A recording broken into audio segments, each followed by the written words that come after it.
Buenos días. ¿Cómo amanecimos hoy? Bien. Miren,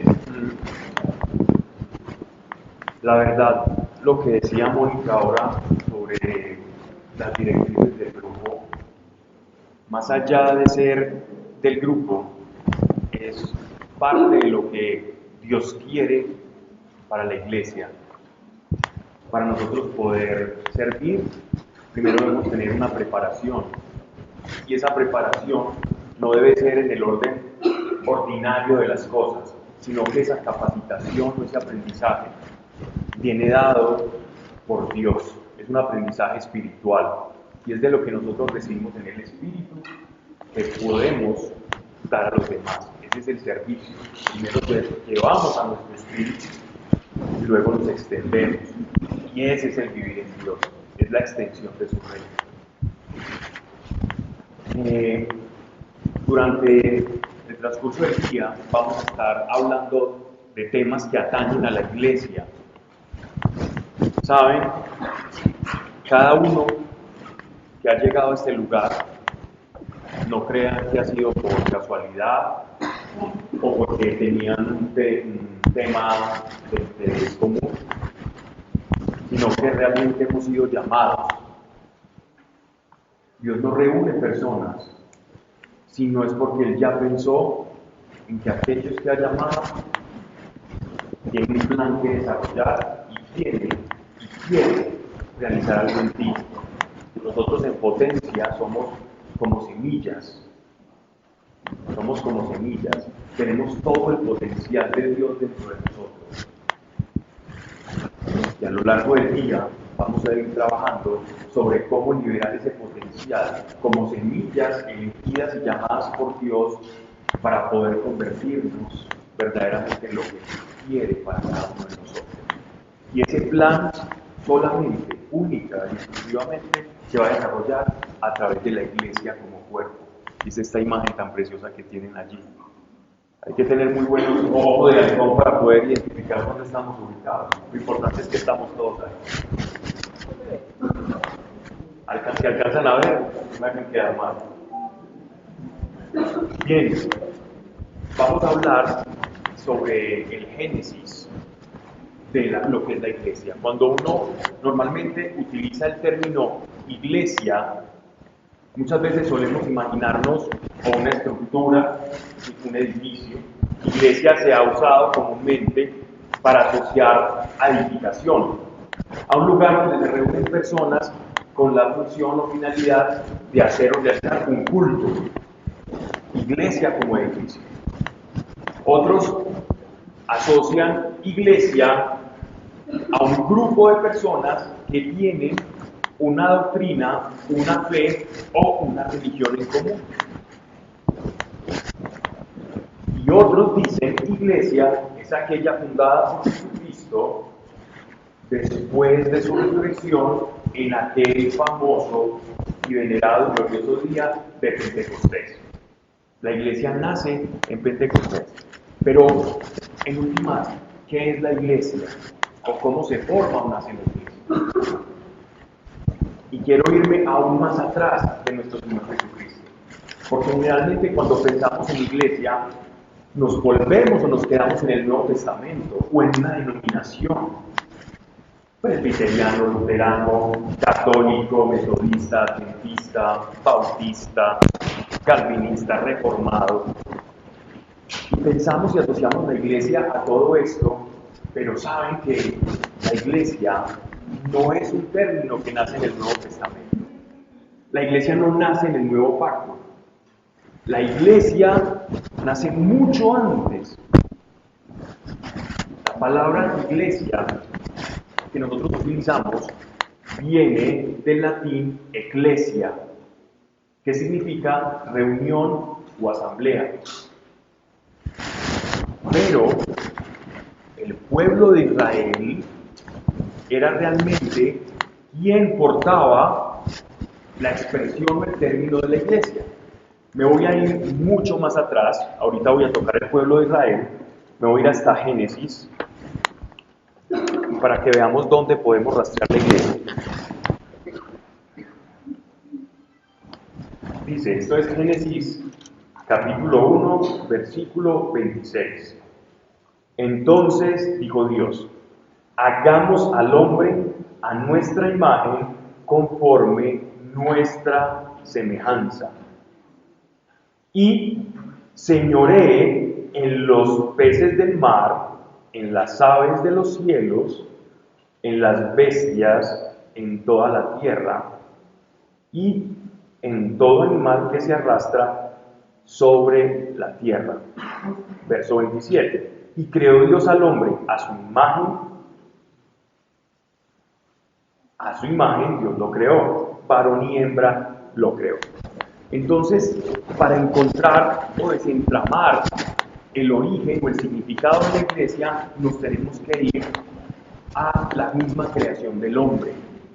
Porque bien, la iglesia constituida por hombres, tenemos que rastrear cuál es el propósito de la creación en el hombre para poder encontrar también cuál es el propósito de la iglesia conformada pues por hombres.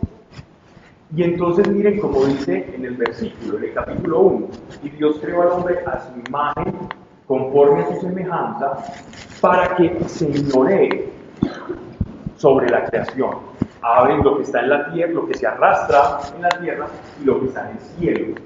Así que el propósito de Dios con el hombre, con cada uno de nosotros, el propósito primigenio, esencial de la creación, es darle señorío al hombre. Podemos decir entonces que el propósito es, con la creación del hombre, es un propósito que da señorío y autoridad. Dios creó al hombre para que tenga autoridad y señorío, para que gobierne. Dios delega en el hombre, al ser creado en imagen y semejanza, un gobierno.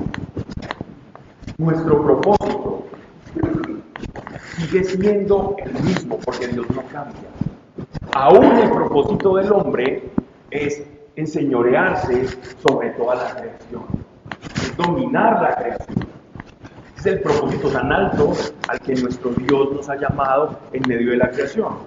Pero este propósito se rompe, se fractura cuando Adán cae, cuando nuestro primer padre, el hombre, el primero de toda la creación, el primer ser humano, en el cual estaba depositado todo ese potencial para gobernar, con todas las aptitudes que Dios le había otorgado, cae y rompe en la historia ese señorío. Y ese señorío le es otorgado a la serpiente antigua, según leemos en Apocalipsis, que es Satanás. El señorío que le correspondía al hombre es reemplazado por el señorío de Satanás. Pero Pablo, ¿qué es lo que está diciendo acá? Es lo que la palabra de Dios nos muestra con la venida de nuestro Señor Jesucristo. Y es que el problema o la razón de ser que exista una iglesia es precisamente para recuperar ese señorío que de antaño el ser humano perdió. Satanás o Lucifer, como había caído, había perdido su estado, había perdido el propósito de su creación. Él era un querubín, él era un ángel adorador, él tenía su autoridad, su potestad, y cuando desciende con un tercio de los ángeles rebeldes, él pierde ese señorío y pierde esa capacidad que tenía. Y entonces quiere arrebatarle al hombre, es decir, a Adán, al primero creado, aquel señorío que iba a tener para dominar, aun siendo inferior a los ángeles, sobre la creación. Entonces, Adán, a pesar de ser creado inferior a los ángeles, tenía un señorío que ya ni siquiera Satanás tenía. Y Satanás, viendo la oportunidad, intenta robarle ese señorío a Adán. Miren cómo actúa el demonio desde el principio. El demonio tiene un conflicto de autoridad con el hombre. ¿Quién es señor de quién? Así que el problema del pecado original, aparte que nos separa de Dios, es un problema, pues un conflicto de gobierno. ¿Quién gobierna a quién? Nosotros estamos diseñados para gobernar en la esfera de esta tierra. Satanás había perdido el gobierno en la esfera celeste que le correspondía y ahora quería arrebatarle al hombre ese gobierno. Siempre ha sido un conflicto de autoridad y de gobierno lo que ha ocurrido desde el principio. Es un conflicto espiritual de poder. ¿Quién va a tomar el control? ¿Quién va a tomar la autoridad? Esta autoridad fue delegada a Satanás y por eso en los evangelios se le llama como el príncipe de este mundo, como el gobernador de las huestes celestes. Si leemos la carta del apóstol Pablo a los Efesios, vamos a ver que él nos habla en el capítulo 6 sobre nuestra lucha en el espíritu. Y él dice, la lucha de la iglesia no es contra carne o sangre, sino contra huestes, potestades o esferas celestes en el aire. Porque sabía el apóstol que desde el principio la lucha o el conflicto fue de un poder o fue de gobierno espiritual. Pero el propósito de Dios siempre fue el mismo. Y el ser humano y el hombre se enseñoreará de toda la creación. Y lo que Dios se propone siempre lo lleva a término. Todo aquello que Dios se propone lo va a llevar a término. Siempre. Dios determinó esto para el hombre, luego así va a ocurrir en el hombre. Y conforme va narrando la historia del pueblo judío, la historia de la revelación, vemos cómo Dios separa a un grupo de personas después del diluvio, donde Él iba a producir esa palabra que ya había dado sobre el hombre, un gobierno. Y allí es donde nace la primera elección de Dios. La primera elección de Dios. Así que para que exista iglesia debe haber una elección. Dios elige a la familia de Noé, a Sem, Cam, Jafet, junto a sus esposas, sumado Noé, para comenzar seleccionando una porción y hacer posible su palabra. Y así nos lleva la historia hasta el que llamamos padre de la fe, que es Abraham. Abraham es llamado de Ur de los Caldeos, ciudad mesopotámica, y Dios lo traslada a la tierra de Canaán. Y allí conforma un pueblo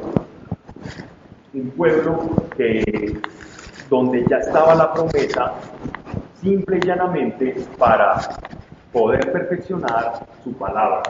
Y se enseñoreará de todas las cosas y de toda la creación. Era una forma en la que Dios está cumpliendo. La elección del pueblo de Israel es una forma en la que Dios cumple lo que ya ha profetizado sobre el origen y el propósito del hombre, del ser humano. Abraham tiene a Isaac, Isaac tiene a Jacob, y de Jacob se desprenden 12 tribus, 12 hijos que van a conformar 12 tribus. Dios hace la elección de Noé y va perfeccionando toda esta profecía hasta conformar estas 12 tribus de Israel. Nótese algo.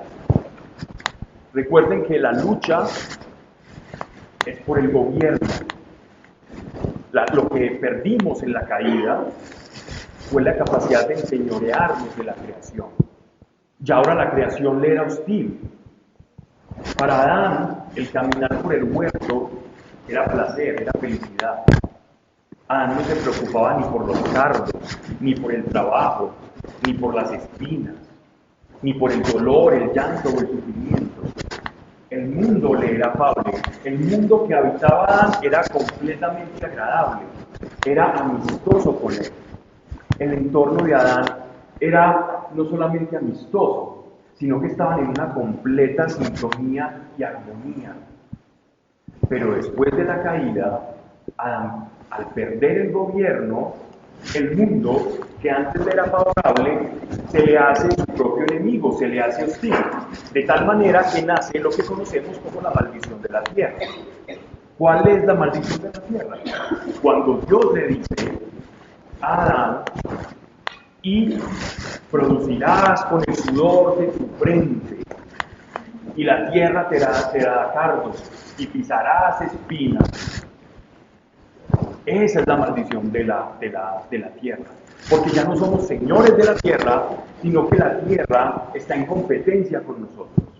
Y tú ves ahora, y ves las grandes urbes, las edificaciones, es como si estuviéramos en contra de la naturaleza, y la naturaleza en contra nuestra. No hay una armonía, no hay un equilibrio. Y es precisamente porque el hombre dejó de ser Señor y la creación pasó a ser el enemigo, quiere ocupar un espacio. Y eso solamente en la esfera material, porque en la esfera espiritual, Satanás también quiere ocupar ese espacio y enseñorearse. Pero Dios ya se tenía un plan, y en este plan, incluido dentro de la historia del pueblo de Israel, nacen estas 12 tribus. Y estas 12 tribus van a ocupar 12 territorios, cada uno un territorio, porque desde el principio Dios nos muestra que el problema es de espacio, es de atmósfera, es de esfera territorial. Dios va a ocupar con ellos un territorio para santificar ese territorio y comenzar a enseñar al pueblo cómo es estar acorde o en armonía con la creación. Ese es el principio o la razón de ser de las 12 tribus de Israel. Voy a detenerme aquí un momento, porque el número 12 no es un número casual, porque Dios eligió 12 tribus, porque no 11, porque no 10 para hacer un número con base en un sistema decimal. No sonaría más fácil, hacer las cuentas en base a 10 es mucho más fácil, porque no eligió o 3 o 4 o 5, porque 12. Saben, aunque el pueblo de Israel no tenía claro el por qué eran 12, a lo largo de la historia, desde la biología, por ejemplo, la doble o cadena de ADN, en realidad son 12 filamentos, 12, o lo que llaman los sólidos platónicos, los antiguos persas, de los cuales ya Platón y muchos filósofos y Pitágoras tomaban esas tradiciones. Ellos concebían el dodecaedro, que es la figura tridimensional de 12 lados, veían o concebían en ese 12 como algo completo. Los mismos griegos, los mismos persas, donde hay algo completo. Como si el 12 significa una creación completa o el inicio de una creación. Toda la parte o la medición de 360 grados, la manera en cómo funcionan los GPS, todos son con base a 12, no con base a un sistema decimal. Y en la geometría sagrada de las antiguas culturas que se dedicaban al estudio, digámoslo así, como de los patrones de la naturaleza, concebían que el 12 siempre involucraba algo que estaba completo. Y sabemos que Dios no solamente habla mediante su palabra, sino que la misma creación, según lo atestigua el apóstol Pablo en la primera carta a los Romanos, en la creación misma nosotros podemos rastrear las huellas de Dios, como si las huellas dactilares de Dios estuviesen ya implícitas en todo lo creado, en las formas. Y esas 12 tribus iban a ser una fractal, es decir, una porción menor de algo mayor que Dios quería hacer. Era una forma en la que Dios estaba diseñando un patrón, algo completo, para anunciarle al mundo una verdad. Nótese también que fueron 12 apóstoles, 12 tribus de Israel y fueron 12 apóstoles. Y si nos vamos a Apocalipsis, en el Apocalipsis son 12 por 12 el número de personas salvadas. El número de personas que están allá cantando en las bodas del Cordero. Y si multiplicamos ese 12 por 12 nos da los 144.000. No como los testigos de Jehová hablan, que son 144.000 salvos y que los otros se van a quedar dormitando. Eso no tiene sentido. Sino en el contexto de los 12 hay algo, una iglesia completa, una iglesia que se une a otra. Vamos a ver cuál iglesia es la que se va a unir a esta otra iglesia. Volvamos entonces a las 12 tribus. Todos me están siguiendo, ¿verdad? Ok. Volvamos a los 12 tribus, los 12 hijos de Jacob. Cada uno de ellos con una personalidad y con una orden. Las 12 tribus, cada uno con su temperamento, con su porción de tierra, y no eran perfectos. Si nos vamos a ver la vida de los patriarcas de Israel, o los padres del pueblo de Israel, hacían cosas tremendas. Incluso entregaron hasta su propia hermana Dina a unos reyesuelos cananeos. Vemos personas que no tenían nada especial. El pueblo de Israel en sí no tenía nada especial, pero había algo importante en ellos. Y es que Israel, el pueblo de Israel, después de haber pasado el sufrimiento en Egipto, y Dios levantara a un hombre llamado Moisés, este pueblo que estaba disperso, que ya tenía una historia, por primera vez, cuando se reúne en el desierto del Sinaí y escuchan la voz de Dios, ellos nacen como iglesia.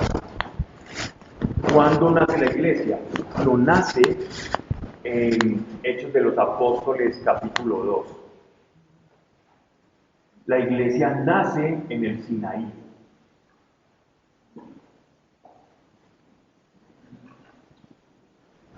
¿Saben cuál es el término hebreo que se utiliza para iglesia?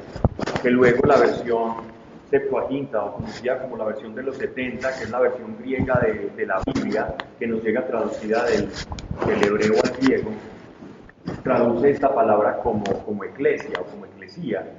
La palabra para iglesia es kehal o kahal. Esa palabra kahal o kehal solo se utilizaba para el pueblo reunido en torno a un lugar que se llama el tabernáculo, que era la morada de Dios en la tierra, donde ellos se reunían a escuchar la palabra de Dios y la dirección de Dios. Esa kahal, esa iglesia, nace en el Sinaí. ¿Y cuál es el propósito de la iglesia? Reunirse para escuchar la dirección de Dios. El propósito con el cual nace la iglesia es escuchar la palabra de Dios. Todo aquello que perdió Adán en el huerto del Edén, todo aquello que él perdió en el paraíso, se va a comenzar a reconstruir a través de la iglesia. Y la iglesia comienza en el Sinaí, donde él se revela a su propio pueblo. En principio, Dios crea una familia. La primera etapa de la iglesia es una familia. Ellos se sentían el pueblo elegido por Dios. Dios nos llamó, Dios nos diseccionó. Él nos separó y nos trajo a vivir unidos a Él. Así que la iglesia nace por elección. ninguno se hizo elegir a sí mismo. Y este principio se va a cumplir también en el Nuevo Testamento cuando Dios llama. ¿Recuerdan esta expresión? Muchos son los llamados, pocos los escogidos. O Señor, la oración de nuestro Maestro cuando dice, a los que me diste, a todos los he guardado, salvo el hijo de la perdición, a esos que tú me entregaste. Es decir, hay una lección. La iglesia nace en el Sinaí como un pueblo elegido. Esta cajal de Yahweh, o la iglesia de Dios, como se le concibe, es porque ellos se sentían elegidos. Y esa elección les da al pueblo de Israel algo que todavía lo sigue siendo supremamente valioso, y es identidad. Si alguna cosa tiene el pueblo de Israel, digna de admiración, es que tiene identidad. ¿Qué pasa cuando yo tengo identidad? Cuando yo me sé elegir, voy a expresar el comportamiento digno o producto de esa elección. Y después, una vez Dios elige al pueblo, lo reúne. A esta reunión se llama asamblea, cajal. Allí Dios hace algo que también va a hacer en el Nuevo Testamento. Yo quiero que hagamos este paralelismo continuo para que el propósito de esta charla de verdad llegue, y es la iglesia nace en el Sinaí, y el propósito por el cual nace. La segunda, primero elección, él elige, él no se elige, él elige al pueblo de Israel, él elige a su propio pueblo. Cuando lo reúne, él establece una alianza. Lo segundo que Dios hace en el nacimiento de la iglesia es formar una alianza. ¿Qué es una alianza? Es ligarse a. Pero esa alianza tiene condiciones. ¿Y cuáles son esas condiciones? Las condiciones es, si escuchas mi palabra y la pones por ley y la practicas, entonces tendrás toda esta serie de consecuencias, tanto si la cumples como en el sentido negativo de no cumplirlas, vendrán estas consecuencias. La alianza es por el cumplimiento de esa palabra. Y toda alianza en el pasado necesitaba una garantía, necesitaba un sello. Toda alianza requiere un sello. La alianza que nosotros tenemos en el matrimonio, ¿cuál es el sello de esa alianza? El anillo, la argolla, es el sello de la alianza. Es la parte material de una decisión. El pueblo de Israel también requería de una parte material con la alianza, para comparar la alianza con Dios. ¿Cuál era la parte material de esa alianza? Eran dos partes materiales. Una era la sangre de tu propio cuerpo, y en la que tú te ibas a comprometer que tu descendencia también iba a tener o iba a cumplir este pacto o se iba a adherir a la alianza. Y a esto le llamamos la circuncisión. Pero por otro lado, esa alianza también se iba a hacer perpetua en la medida de que se sellara con sangre. La alianza de Dios en el Sinaí nos mostraba la gravedad del hombre, la gravedad de la caída del hombre, porque la caída del hombre produjo la muerte. Así que la alianza de Dios con el hombre tendría que involucrar la sangre de por medio para sellar esta alianza. Y allí comienza todo el sistema sacrificial de los corderos, de la inmolación de los animales, porque el hombre había perdido el señorío sobre la tierra. Y para recuperar ese señorío se tendría que sellar un pacto, y este pacto era un pacto de sangre.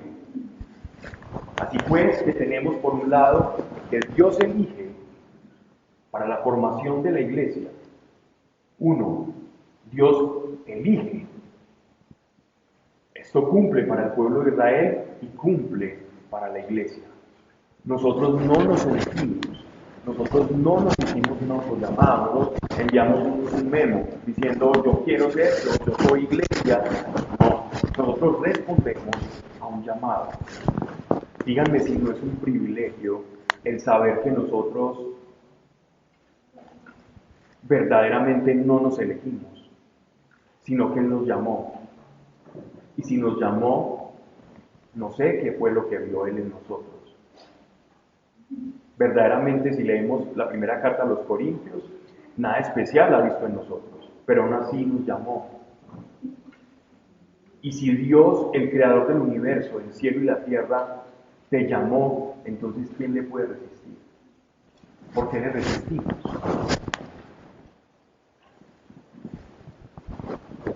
Luego, también, después de la alianza, continuamente, a lo largo de la historia de la salvación, Dios nos habla de un remanente. ¿Qué es ese remanente? ¿Qué es ese remanente? ¿Qué significa un remanente? Es lo que queda de. Un remanente es lo que queda, bien sea porque es lo bueno, bien sea porque es algo que manifiesta una diferencia. Dios continuamente nos está hablando del remanente de Israel. ¿Quién es el remanente de Israel? ¿Saben? Los primeros padres de la iglesia, incluso los apóstoles, hablaban de la iglesia como ese remanente del pueblo de Israel. Como si la iglesia de Cristo fuera esa porción de la que hablaba el profeta Ezequiel, de la que hablaba Jeremías, del que hablaba Daniel, del que tocaba también Isaías, y fuéramos nosotros ese remanente de Dios. Pero ese remanente, si lo estudiamos a la luz de toda la palabra, vemos que se refiere a una diferencia muy grande, y es que yo puedo estar reunido en una congregación, en la Cajal de Dios, situémonos en ahí. Nosotros somos del pueblo de Israel, estamos en el desierto, ya hemos recibido los 10 mandamientos, Moisés nos está hablando, sabemos que tenemos un Dios, pero no todos sintonizamos con ese Dios. Y resulta que a pesar de estar en un lugar, ocupar un espacio con ellos, si yo no tengo sintonía o no estoy adherido al pacto, entonces yo pude haber sido convocado a la asamblea, a la iglesia, a la reunión, a la cajal de los judíos, pero no ser parte de ella. Estar no significa ser. Y vemos cómo una porción del pueblo sintió temor por los cananeos. Cuando llegaron algunos de los espías que envió Moisés a la tierra de Canaán, llegaron muy asustados aquellos centinelas y emisarios, diciéndole al pueblo y convenciéndolo que las personas que habitaban en esos lugares eran tan grandes que comparándose con ellos se veían como langostas, es decir, se veían pequeñitos, eran un pueblo de gigantes. Y entonces, de regreso, les llegan a la reunión de personas que recién habían escuchado a Dios y le transmiten ese temor. Y ese temor comienza a apoderarse de esa primera iglesia del Sinaí. Y muchos de ellos terminan siendo separados de la iglesia. Ser llamado no significa que yo vaya a permanecer. Ahí es donde dice nuestro Señor, muchos son los llamados y pocos son los escogidos. No todos son iglesia. Muchos simpatizaron con el pueblo de Israel. Ahí tenemos que hacer una salvedad, y esto lo hemos dicho en varias ocasiones, pero es importante repetirlo. Yo puedo ser iglesia si soy guiado por el Espíritu, o puedo ser simpatizante de la iglesia. Solo quien está dentro de este cuerpo recibe salvación. Solo quien estaba sintonizado con la alianza y cumplía el pacto del Sinaí iba a recibir o heredar la tierra prometida. Nuestra tierra prometida como iglesia es la salvación. La iglesia del Sinaí era una porción, simplemente era una muestra, era la sombra de lo que había de venir. La iglesia de antaño, todo el pueblo de Israel reunido, escuchando la palabra de Dios, estaba prefigurando, nos estaba anunciando cómo iba a ser la iglesia perfecta de Dios, donde ya Dios no iba a morar en una tienda de campaña, sino que iba a morar en cada uno de nuestros corazones. Pero lo tenía que ir anunciando y lo iba formando. Si vemos la historia de la salvación, pues Dios siempre nos va mostrando en su plan y Él va anunciando poco a poco lo que ha de hacer. Todo el tiempo Él nos está anunciando. Y Satanás, mientras esta iglesia pequeña de una tribu nómada, peregrinando hacia una tierra prometida, utilizando la fe, porque a veces veían a Dios actuar, otras veces parecía que Dios se hacía silencioso y se desaparecía, y ellos comenzaron a enseñarnos la fe a nosotros como iglesia, ellos como prototipo de iglesia y nosotros como iglesia venidera, y ellos por eso dice la carta a los hebreos que son los maestros de la fe. En ellos aprendemos la fe. La fe que ellos nos enseñaron era aquella que iba a alcanzar la tierra prometida, aun a pesar de todos los problemas que tenían, aun a pesar del hambre, y fueron revestidos y proveídos por el Señor. Aun a pesar de todo esto, el pueblo, el remanente que creyó, cruzó a la tierra prometida, la tierra de la salvación, que es para nosotros. Y Satanás no sabía, estaba confundido de cómo ese pequeño pueblo podía tener la semilla, el germen de lo que iba a ser en la iglesia. Dios estaba preparando una semilla para cumplir el propósito de la iglesia, que es recuperar la autoridad que delegamos en el primer hombre, que la humanidad perdió. La iba a recuperar con un pueblo que no era para nada vistoso en el mundo, de tal manera que el demonio, confundido, no sabía cómo era que este plan se iba a desarrollar. Nace nuestro Salvador, nace nuestro Señor, y nace precisamente como una semilla de ese pacto, de ese pueblo judío. Jesús era judío, vivió como judío, cumplió la ley como judío, y sus apóstoles, 12, los cuales eran también judíos. Así que la iglesia, en inicio, siempre fue judía, siempre obedeció al plan arquetipo de Dios. Cuando llega Pentecostés, lo que ocurre para aquellos que sabían, que conocían las Escrituras, que les fueron abiertos los ojos, como aquellos discípulos que iban por el camino de Maús, que se encontraron a nuestro Señor resucitado en aquel pasaje conocido, y se les abren los ojos, y ellos descubren todo lo que había sido anunciado del Mesías hasta ese día. En ese momento, ellos comienzan a vislumbrar todo el plan de la iglesia.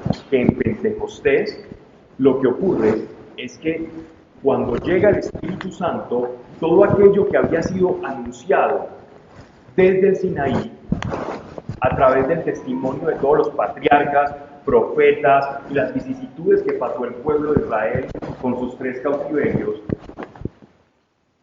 se estaba cumpliendo. Dios iba a devolverle al hombre la autoridad que había perdido. Dios se la iba a devolver y lo iba a hacer a través de la iglesia. El propósito nuestro como iglesia es precisamente recuperar la autoridad perdida. Y para ello vamos a devolvernos al pueblo de Israel, que son nuestro modelo, son nuestro prototipo. Hablábamos de la identidad. El pueblo de Israel tenía identidad. ¿Qué significa tener identidad? Que yo me identifico con algo. ¿Y cuál es la identidad del pueblo de Israel? El pueblo de Israel se identifica con la elección que Dios hizo de ellos. Ellos se saben la familia de Dios, se saben el pueblo escogido por Dios, se sienten diferentes.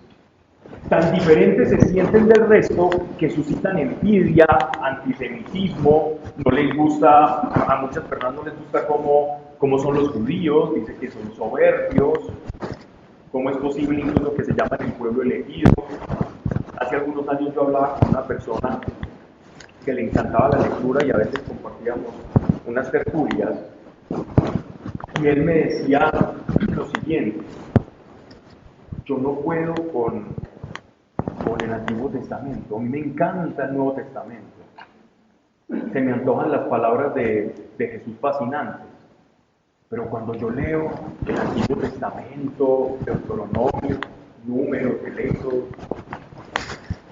yo no me banco eso que dice el pueblo elegido. ¿Cómo así que el pueblo elegido? Si todos somos iguales. ¿Cómo así que el pueblo elegido?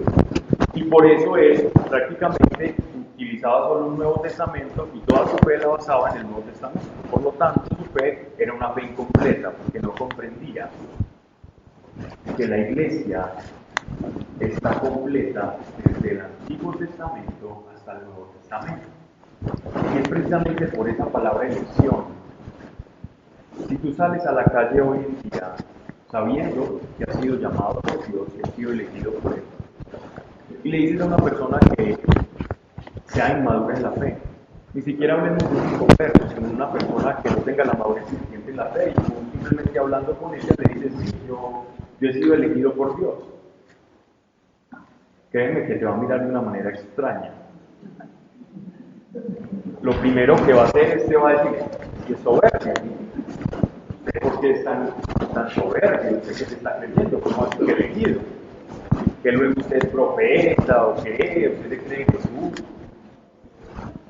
Pero saben, nosotros somos elegidos. Él nos eligió. Si tú estás aquí, es porque Él te eligió. Y cuando yo me sé elegido, cuando lo sé en mi corazón, cuando no simplemente es algo que me dijeron y yo me creo, sino que ha sido revelado al Espíritu, entonces yo me voy a comportar como tal. Y es decir la verdad, la humildad es la verdad. Yo soy elegido de Dios, yo soy elegido de Dios. Si yo soy iglesia, necesariamente soy elegido de Dios. Y el pueblo de Israel suscita esas envidias porque los confederados, los miembros de ese cuerpo orgánico, familia, que se llama pueblo de Israel, se sienten el pueblo elegido de Dios y por eso se portan como se portan. Porque no quieren manchar esa elección, porque de esa elección se desprenden ciertas responsabilidades. Lo que tú eres va a reflejar lo que tú haces. Y si ellos saben o basan su identidad sobre la elección que Dios hizo de ellos, entonces se van a comportar de cierta manera. Saben que es importante y que nuestra iglesia actualmente, cuando me refiero a iglesia, aunque tocaremos esto más adelante, hablo como iglesia universal. Carece de identidad. No sabemos quiénes somos. No sabemos ni siquiera que hemos sido elegidos. Y esto es durísimo, porque el primer ataque de Satanás, de la serpiente antigua, a nuestros primeros padres fue sobre su identidad.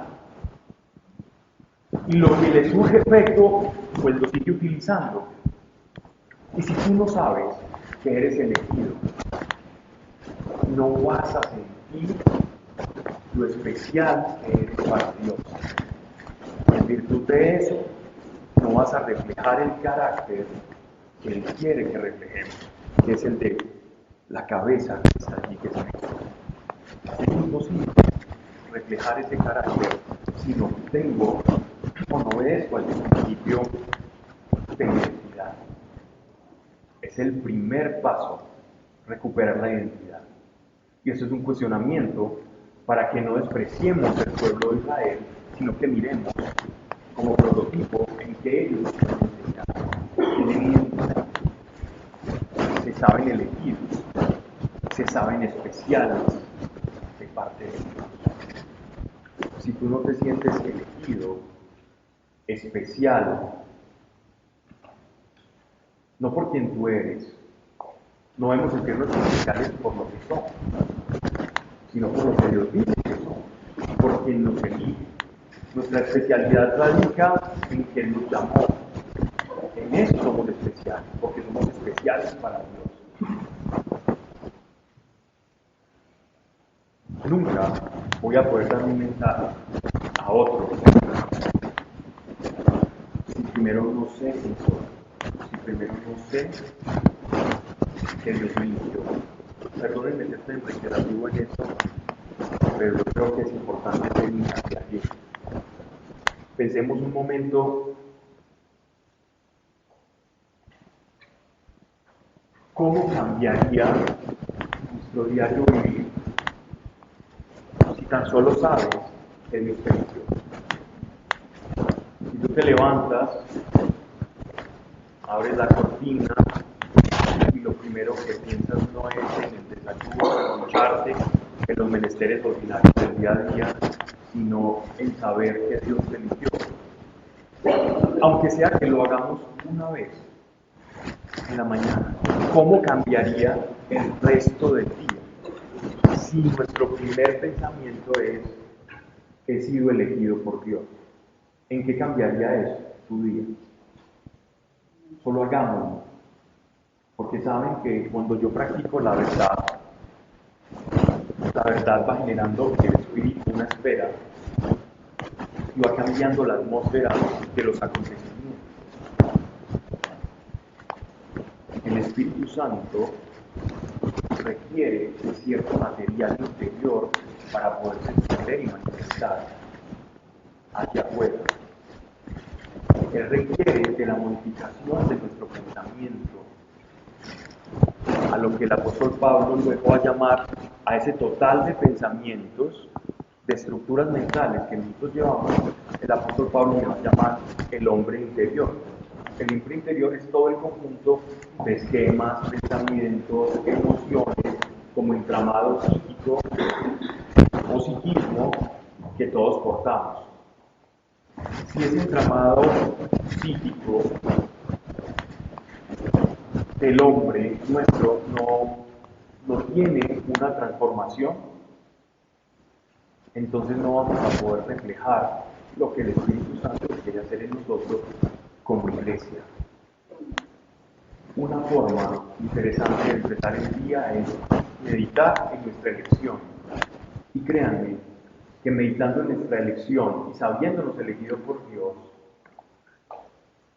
podemos comenzar a permear, a llenar toda esa estructura mental que llevamos de la verdad. Y cuando la verdad empieza, porque realmente somos elegidos por Dios, a penetrar en nuestro esquema de pensamientos, cosas alrededor nuestro van a comenzar a cambiar también.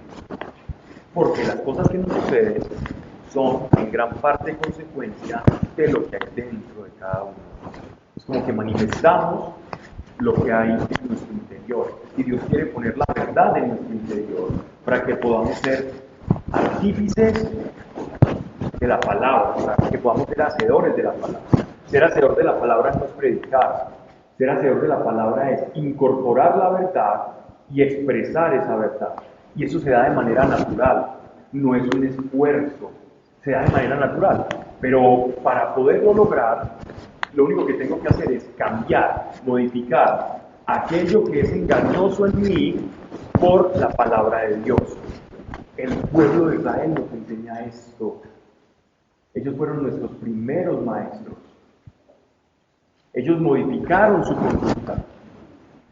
Cuando anteriormente adoraban otros dioses y hacían una cantidad de cosas para ganarse el favor de esos dioses, el pueblo de Israel solo quería un Dios santo, y querían parecerse a ese Dios.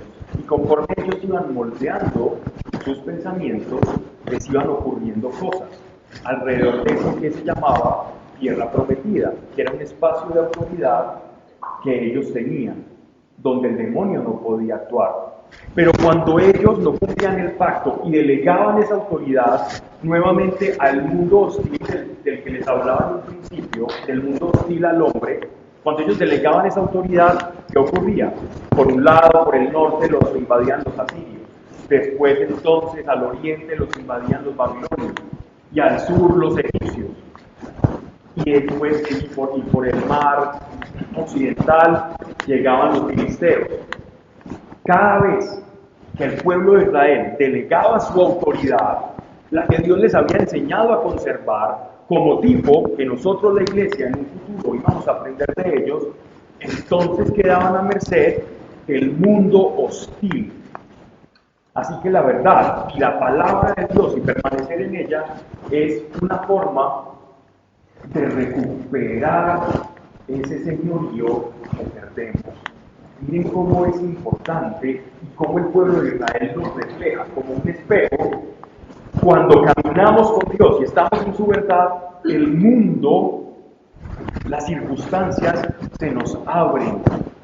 No que no vayamos a tener aflicción, porque en ese proceso, mientras la palabra de Dios se va abriendo paso y vamos experimentando la voluntad de Dios y el propósito de nuestra vida, podemos sufrir. Sin embargo, Dios nos va a llevar siempre a una tierra prometida. Y esa es la esperanza.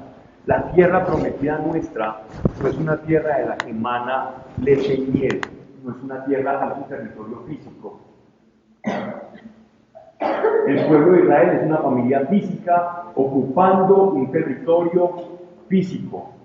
Y a través de lo físico, Dios nos enseña a nosotros como iglesia verdades que no son físicas, sino espirituales. Lo físico es la sombra de lo que ha de ser espiritual. El día de Pentecostés, ya me regreso, nace la iglesia no en la parte física era la sombra, porque ya la parte física existía, que era el pueblo de Israel, sino que ahora nace la iglesia en el espíritu. Pasa la iglesia del Sinaí, el Sinaí puede ser, o el pueblo judío puede ser la carne, y la iglesia es el espíritu de ese cuerpo. Y aquí esto es como un misterio con el que Dios juega, con la creación y la iglesia. Creación, Dios creó al hombre a su imagen y semejanza, y Dios crea la iglesia a imagen y semejanza de su Hijo, Cristo. Por eso estamos todos aquí. A imagen y semejanza de Cristo. El pueblo de Israel es un cuerpo físico y la iglesia es el espíritu de ese cuerpo. Y el espíritu de ese cuerpo ha de vivir en el espíritu y no en la carne. Entonces, ¿cuál es la condición que nos hace diferentes ahora nosotros como iglesia, que nace a través de recibir al Espíritu Santo? ¿Cuál es la condición nuestra? Que nacemos a la vida en el Espíritu. Por lo tanto, nuestra alianza no debe ser como la del pueblo de Israel. Nuestra alianza no se hace en la carne. La alianza de la iglesia no puede tener un fundamento o un símbolo carnal, como la circuncisión o como los sacrificios. La alianza del nuevo pacto, a la que pertenecemos tú, pertenezco yo y todos aquellos que hemos sido llamados y elegidos por el Señor, esa alianza se sella en el Espíritu. Y ese sello se hace con la sangre de nuestro Señor Jesucristo. La sangre de Dios mismo en la tierra es el sello de un pacto nuevos, de una alianza nueva y perpetua. Se sella con su sangre. Y si se sella con la sangre de Dios, ¿qué significa? Que ahora esta alianza nueva es perfecta. No que la del Sinaí no lo fuera. La del Sinaí era un tipo de la alianza perfecta. Era un tipo, era la sombra necesaria, porque a partir de la materia, a partir de la materia que está representada en la iglesia del Sinaí, es que va tomando forma el cuerpo para que la semilla que nace allí se transforme en una semilla espiritual. Y de esta forma tenemos que los frutos que ha de dar la iglesia de Cristo, cada uno de nosotros, han de ser frutos en el espíritu y no en la carne. Y nuestra alianza no se versa sobre el cumplimiento de una ley o el no cumplimiento, sino que esta alianza va a caminar sobre el espíritu actuando a través de nosotros. La diferencia entre esta iglesia y la iglesia del Sinaí es que la iglesia del Sinaí caminaba por la voluntad de la carne. Ellos hacían o no hacían. Tenían un cuerpo de leyes, las cumplían y tenían esfera de autoridad en su territorio. Y lo habían recuperado de Satanás. Nos mostraron a nosotros que era posible vivir como en la época del rey David, recibiendo palabra de Dios, teniendo profetas y escuchando la voz de Dios y cumpliéndola. También nos enseñaron que lejos de esa palabra de Dios y lejos de la vocación o la elección a la cual ellos fueron llamados como familia de Dios en la tierra, como pueblo de Dios, primera iglesia, alejados de Él, iban a perder el territorio. De hecho, perdieron tanto el territorio que llegaron a ser solamente 2 tribus. Y solamente ha quedado la tribu de Judá, un poco de Benjamín y algo de la tribu de Leví, que no tenía tierra, porque era el prototipo del sacerdocio divino, de la iglesia, que no ha de tener tierra, porque nuestra tierra no es de este mundo. Y ese pueblo nos mostró estar fuera y estar lejos de Dios. Pero el sello o la actitud de nosotros, ya no del cumplimiento de la ley que es en la carne, ha de ser del cumplimiento de esa ley, pero por el Espíritu. Así que aquí viene algo importante que nos diferencia también de esa primera iglesia. Y es el ser espiritual o el ser carnal. Iglesia en la carne, un grupo de personas reunidas, hablando de Dios. Eso es iglesia en la carne. Y podemos repetir, allí donde hay 2 o más, bien reunidos en mi nombre, allí estaré yo, y lo repetimos y lo creemos. Pero si esa asamblea, si esa reunión no fue convocada por Dios, es una reunión en la carne. Puedo tener muy buenas intenciones, pero si es una asamblea no convocada por Dios, es una asamblea carnal. El rey Saúl convocó una asamblea carnal, cuando ya Dios lo había depuesto como rey de Israel y había hablado al profeta Samuel para que ungiera a David. Y esa asamblea, o esa reunión con todos los ancianos y con todos los sacerdotes, no sirvió de nada para cambiar la voluntad de Dios, ya había sido depuesto. El hecho de que se reúnan personas que se hagan llamar cristianas no significa que haya una iglesia. Para que exista iglesia debe haber un llamado de Dios. Debe haber una convocatoria por parte de Dios. Recuerden que el pueblo se reúne para escuchar la palabra de Dios. Así que una iglesia o la iglesia nace a partir de ese llamado, que es en el Espíritu.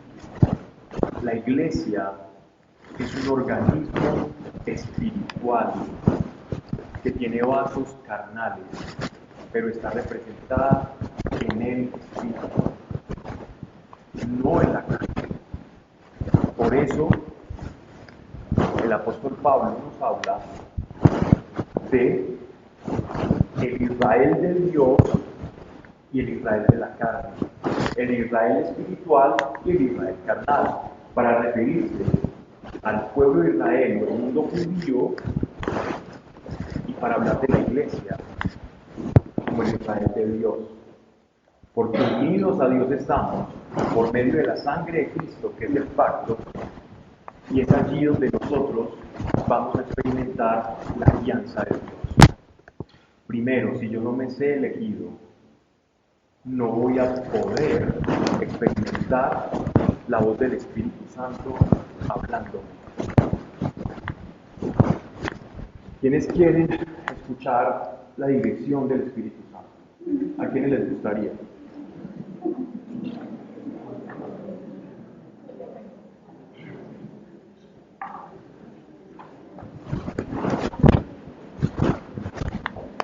¿Hay algo? ¿Quién de aquí se siente que es iglesia, que ha sido llamado por Dios? Vamos a hacer esto para ellos. ¿Quién se siente elegido por Dios?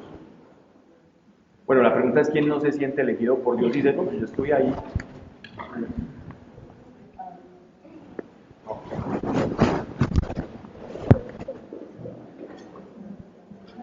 Si todos nos sentimos elegidos por Dios, de corazón, todos tenemos que haber recibido ya un llamamiento de parte de Dios. Porque si verdaderamente me siento elegido, tengo que ya recibir un llamamiento de parte de Dios. Debes de saber qué función debes de estar desempeñando. Porque cuando Dios elige, Dios da una vocación. Si tú alzaste la mano, supongo que ya sabes cuál es tu vocación, cuál es tu papel dentro del cuerpo de Cristo. Porque todo aquel que se dice elegido recibe un llamado. ¿Es así o no es así?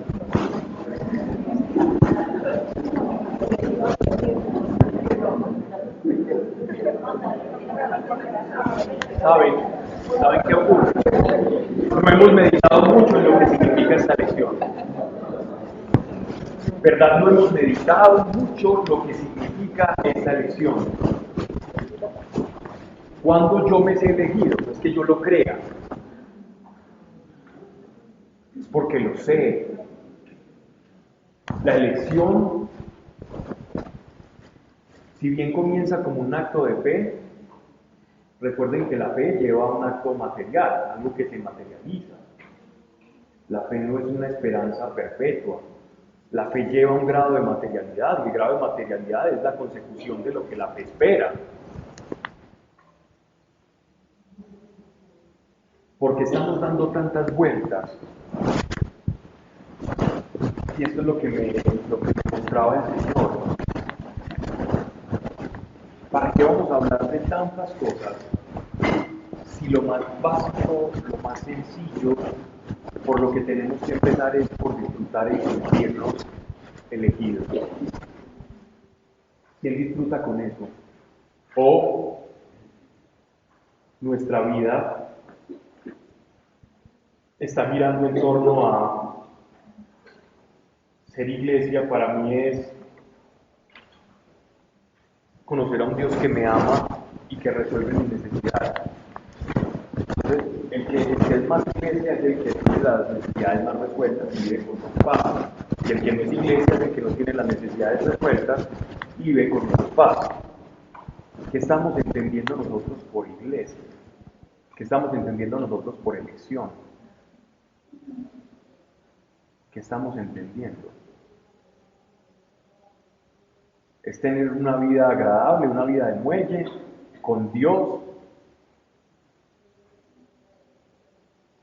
¿O es haber recibido un llamado? Y si Dios llama es para hacer cosas. ¿Cosas de qué? El reino. Meditemos mucho más. Voy a hacer una oración acá. Padre, gracias por cada persona. Gracias por cada corazón. Padre, aquí todos han sido hechos. Todos tenemos una elección. Tú nos has llamado llamado un montón de personas. Hay un potencial impresionante en cada uno. Hay una semilla grandiosa, con talentos, con dones de carismas de los Espíritu Santo listos para explosionar, para salir, para expresarse. Padre, pero que no seamos nosotros el interruptor apagado. Que no seamos nosotros los que siempre estamos orando y que debo hacer. Que no seamos que nos necesitamos esa oración, porque demuestra que comprendemos y en esa elección se rompe ese primer sello, se rompe ese sello que no permite que el Espíritu Santo fluya y comience a expresarse y de manera natural descubramos cuál es nuestro llamado, que rompamos y que se rompa ese sello en cada uno de los que estamos acá, que no permite disfrutar de la elección, la alegría que embargaba a la iglesia cuando inició a la iglesia primitiva, cuando todos contentos, llenos de necesidades, solo sabían que estaban llenos del Espíritu Santo y que por eso ya habían sido llamados, y que por el solo hecho de tener el Espíritu Santo ya todo estaba ahí.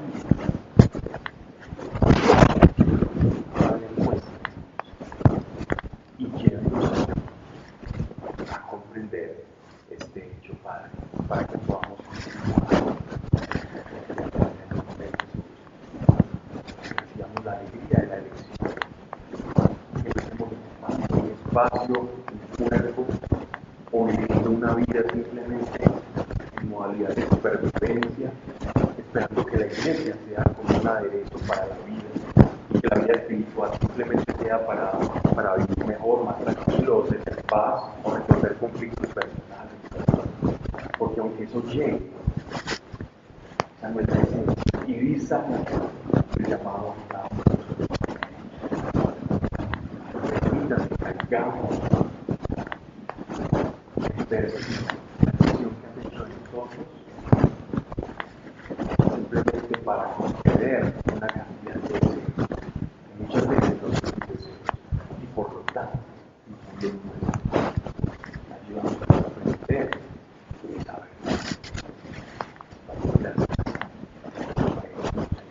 Gracias por tu amor, gracias porque así será, y nadie de nosotros se va a ir sin esto, Señor. Amén. Satanás le tiene miedo a la iglesia. Le tiene un miedo a una iglesia que no sabe quién es. Satanás le tiene temor, huye a la iglesia que sabe quién es. Él sabe, ¿quién sabe que es iglesia? Él lo sabe. Él conoce.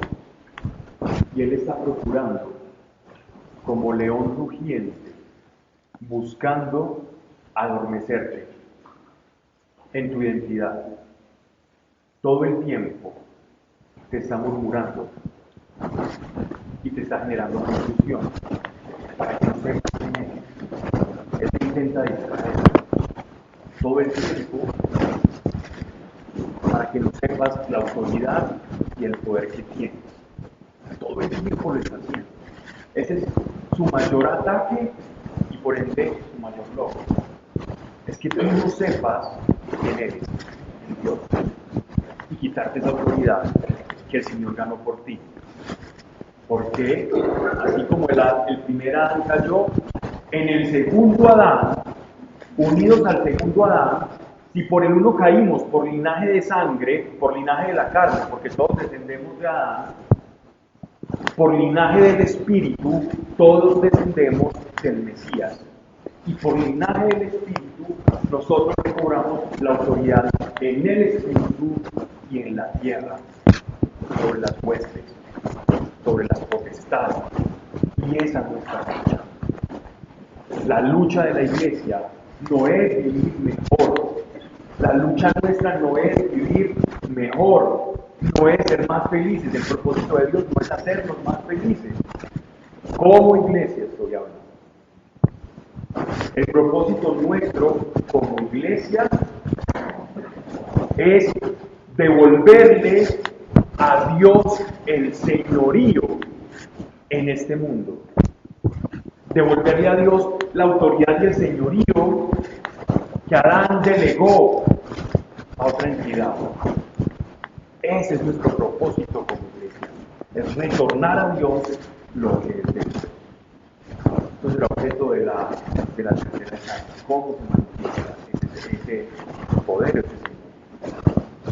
Pero déjenme detenerme aquí un momento y hablarles un poco sobre esto.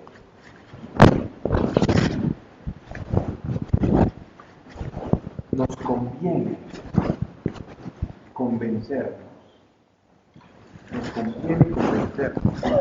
de lo que somos. Si tu problema es la autoestima, voilà, ahí está la solución. Creo que la gente me desprecia, creo que nadie me quiere, desde pequeño mis padres me rechazaron. Pero Dios me llamó y me siento elegido por Dios. ¿Para qué necesito la aprobación de los demás si Dios me eligió? Ya tienes la solución. Y tu problema de autoestima, pues venga, con Dios está solucionado. Créele a Dios. Nos conviene creerle a Dios. Y vamos a ver el poder de Dios, porque la verdad genera esperas. ¿Y qué va a ocurrir? Todo a tu alrededor va a cambiar.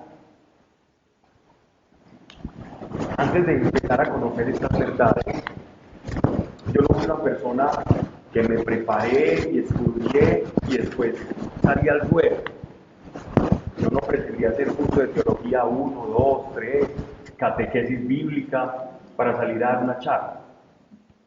Yo simplemente un día sentí un llamado de Dios en el corazón como un fuego que me consumía en un parque de Medellín y salí a contarle a todo el mundo ese fuego que me estaba estremeciendo, sin ningún tipo de formación o preparación, más allá que 2 o 3 audios o 2 o 3 charlas que había escuchado y una Biblia vieja que había en mi casa.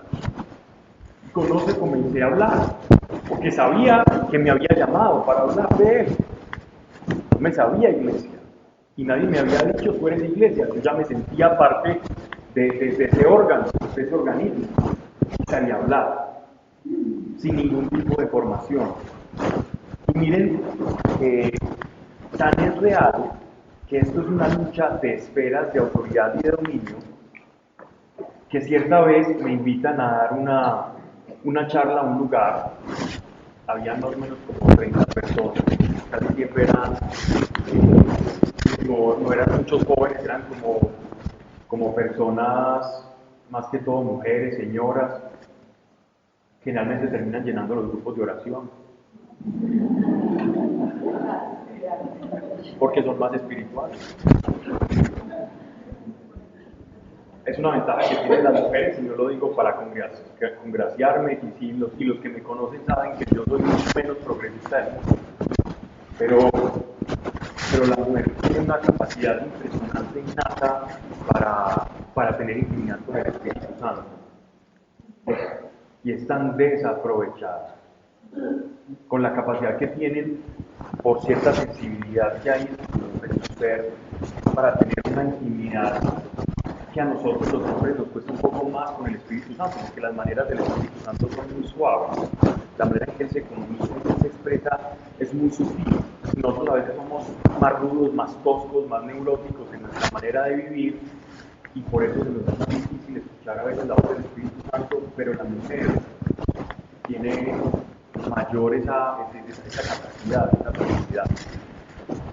Por eso vemos las iglesias tan llenas de mujeres. Me invitan a esta reunión y comienzo a hablar. Yo lo único que sabía hacer era contar mi testimonio, contar lo que Dios había hecho en mí. Yo no sabía nada, yo no me iba a aventurar en temas bíblicos para no meter la pata. Entonces comenzaba a hablar de mi testimonio de lo que Dios había hecho en mí, como ya me había elegido, pasaban cosas. La primera vez que me toca confrontar un demonio. De pronto yo me levanté y dije, bueno, vamos a orar, entreguémosle la vida a Dios. Yo lo hice así en este parque, yo te voy a guiar a una oración más o menos como yo la hice. Uno más o menos va generando como esquemas, fórmulas, es muy normal y dado en nosotros. Y de repente cuando levanto mis manos para hacer una oración, una mujer comienza a escupir, otro por allá se empieza a revolcar, otro a arrastrarse por el piso como si tuviese algo. Y yo no entendía lo que estaba pasando, porque yo no me había acercado a ninguna de estas personas a decirle, salgo, te libero, una cosa así. Yo no me sabía ni el rito, ni el manual del exorcismo, nada de eso. Pero ¿qué estaba ocurriendo? Aún a pesar del desconocimiento, cuando la verdad opera en ti, cuando el reino de Dios está en ti, ojo, comillas, hago aquí, nuestro Señor le preguntaban, dinos dónde está el reino. Y él decía, el reino está en ustedes.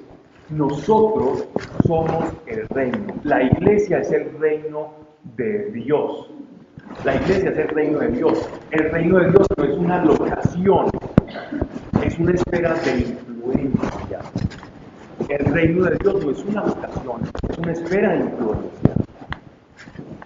Muy diferente a como muchas veces lo vemos. El reino de Dios lo imaginamos del cielo. No, el cielo es el cielo. El reino es un concepto que engloba esfera de influencia. Cuando estaba allí, sabía mi elección, me sabía elegido por Dios, me creía lo peor del mundo. Y eso es bueno, creerse a veces lo peor del mundo, sin mucha grado de culpabilidad, pero cuando uno cree lo peor, entonces uno deja actuar más a Dios.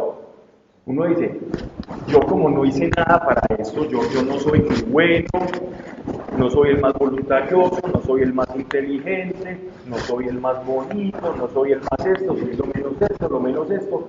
Entonces todo lo que hace Dios se va a magnificar. Porque cuando tú te conoces y sabes que no eres nada y ves ocurrir todo ese tipo de cosas, te das cuenta que Dios es el que lo hace. Y en la medida en que te das cuenta de que Dios es el que lo hace, vas a dejar que el Espíritu Santo actúe y así podrás cumplir aquellas palabras de ya no vivo yo, sino vive Cristo en mí. Porque la espera o el reino que yo estoy expresando es el reino de mi Señor. Y todas estas personas allí revolcándose y todo esto, y fueron mis primeras liberaciones. Y yo no tuve que decir ni modular palabras. La sola espera del reino producía o suscitaba que los demonios que estaban en estas personas, en esa espera que estaban gobernando, se tuviesen que alejar, porque no pueden coexistir dos reinos al mismo tiempo. No hay conjunción de reinos. Cuando llega un reino, el otro reino, el reino de tinieblas, tiene que desalojar. Ese es el principio del reino. Tiene que desalojar. Miren, cuando los apóstoles le contaban a nuestro Señor, miren cómo estamos felices de cómo los demonios se nos sujetan. Y ellos todos emocionados porque estaban estrenando poderes especiales. Y nuestro Señor decía que no se alegrasen por eso, sino porque había llegado el reino. ¿Cuándo ocurren esas cosas? Cuando el reino que está en mí llega. Y esto es una señal de la elección. Esto es señal de tu elección. ¿Qué más señales quieres? Si cuando llegas y oras por una persona y esa persona tiene una influencia del demonio, el demonio sabe que no puede, tiene que salir. Resiste, pero sale, como a presión. Como si la presión del reino de los cielos entra y sale. ¿Qué más señales quieres de tu llamamiento? Si has visto cómo la espera del Espíritu que te gobierna, porque la verdad de la elección ha tocado tu corazón, produce esos efectos en una reunión, en una asamblea con otras personas. Y así así fui caminando y descubriendo estas verdades más que por la lectura de la palabra, por la práctica de la palabra. Aquí dice, no va a cambiar. Ustedes no me eligieron a mí, yo los he elegido a ustedes. Y en mi nombre pondrán manos sobre los enfermos, expulsarán demonios, hablarán otras lenguas, comerán cosas mortíferas.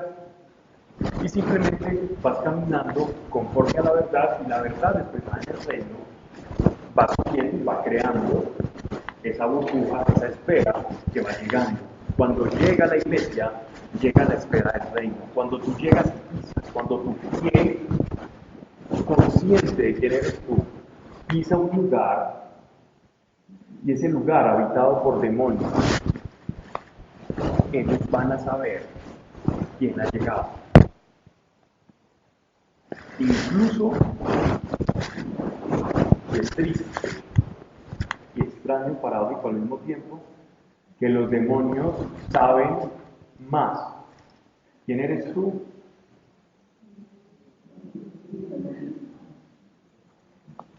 saben más la autoridad que nosotros tenemos que nosotros mismos. Entonces, yo me los imagino agazapados, solapados, hablándote al oído y diciéndote, tú no eres nada, no, eso lo hacen los demás, ellos fueron los que estudiaron, no, tú no sabes hablar, eso no te corresponde, no te metas por esos terrenos, no, eso todavía es como de otro nivel para ti. Y todo el tiempo estamos escuchando este tipo de engaños para simplemente adormecer nuestra verdadera identidad. Y manifestamos esa identidad provocada por el conocimiento y la existencia de esa lección. Lo vamos a manifestar lo que Dios quiere a través de nosotros. Y ahí viene la primera frustración de la iglesia, que es la confrontación con la identidad. Alegrémonos de que hemos sido llamados. Y vas a experimentar cómo los demonios incluso huyen de ti, porque te conocen. A Pablo conocemos, decía, no a este, al otro. A Pablo conocemos, pero a estos, ¿quiénes son estos? ¿Quiénes son estos? Unos tipos que se pusieron a expulsar demonios y los revoltó por allá un demonio. ¿Y estos quiénes son? ¿Este quién es? Y ustedes y yo.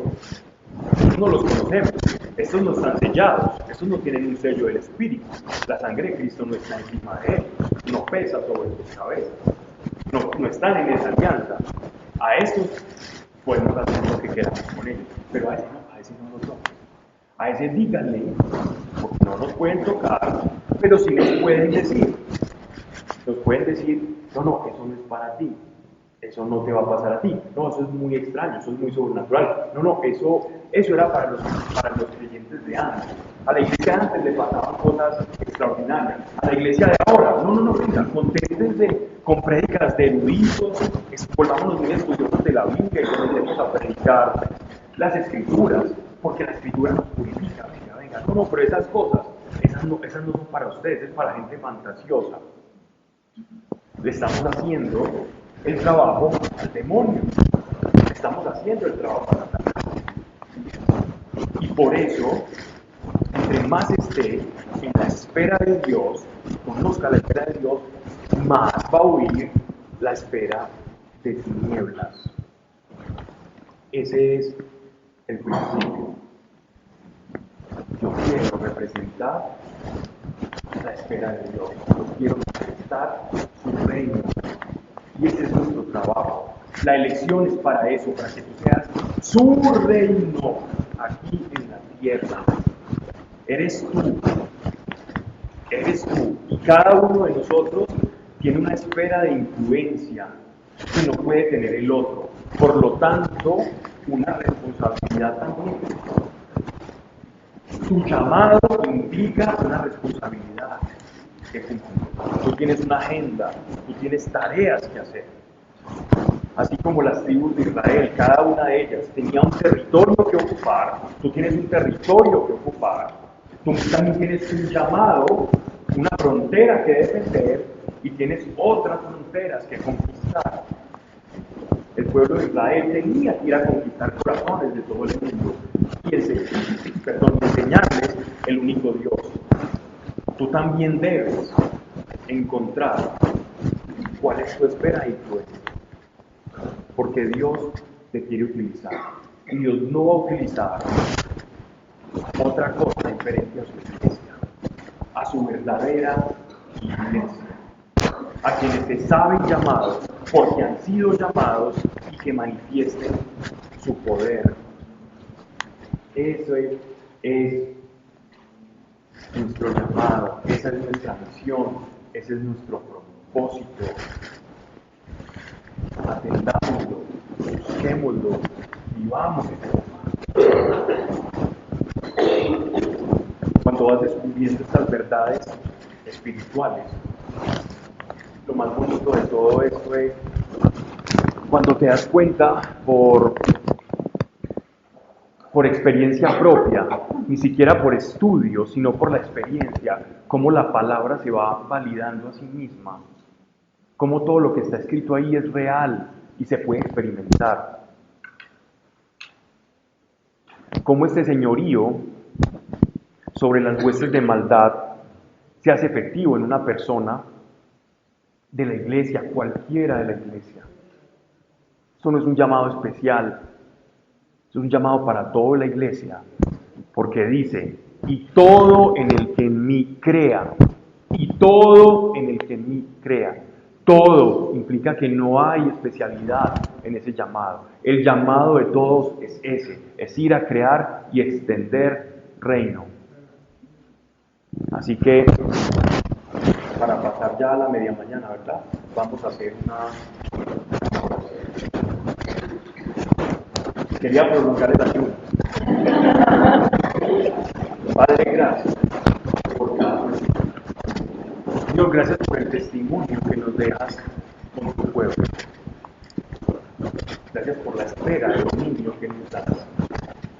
Si alguno de nosotros está falto de haberse elegido, reitero, Padre,